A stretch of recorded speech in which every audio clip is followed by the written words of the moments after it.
আজি এই শপত গ্ৰহণ অনুষ্ঠানত লক্ষীপুৰ মণ্ডলৰ বিজেপিৰ সভানেত্ৰী দুলুমণি হাজং আৰু সম্পাদক অমৃত কুমাৰ হাজং আৰু কাউন্সিলৰ পুখুৰীপাৰা জিপিৰ মাইকেল গোৱাৰী ডাঙৰীয়াৰ উপস্থিতিত এই শপত গ্ৰহণ অনুষ্ঠান হৈ যায়। আজি এই শপত গ্ৰহণ অনুষ্ঠানত পুখুৰীপাৰা জিপিৰ সদস্যই আপোনাক ছাপোৰ্ট কৰিছে আৰু আপোনাক প্ৰেচিডেণ্ট বনাইছে। এই বিষয়ে আপুনি ৰাইজক কি ক'ব? ৰাইজক মই ক'ব বিচাৰিছোঁ, আজি শুভ দিন। শুভ কামনাৰে আমাৰ পুখুৰীপাৰা পঞ্চায়তৰ যিকোনো ইউনিটৰ সদস্যসকলক মোৰ ফালৰ পৰা প্ৰথমতে আন্তৰিক ধন্যবাদ জনাইছোঁ।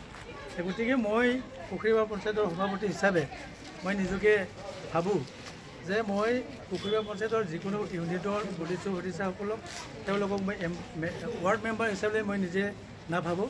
তেওঁলোকক মই সকলোকে আদৰি লৈ তেওঁলোকক মই ভাইচ প্ৰেচিডেণ্ট হিচাপে তেওঁলোকক মই সমান চকুৰে চাই পেলাই মই পুখুৰীপাৰা পঞ্চায়তৰ অন্তৰ্গত ৰাইজৰ কামৰ কাৰণে মই মানে আগবাঢ়ি যাম বুলি মই নিজে কামনা কৰিছোঁ। ভৱিষ্যতে কি কাম কৰি যাবলৈ?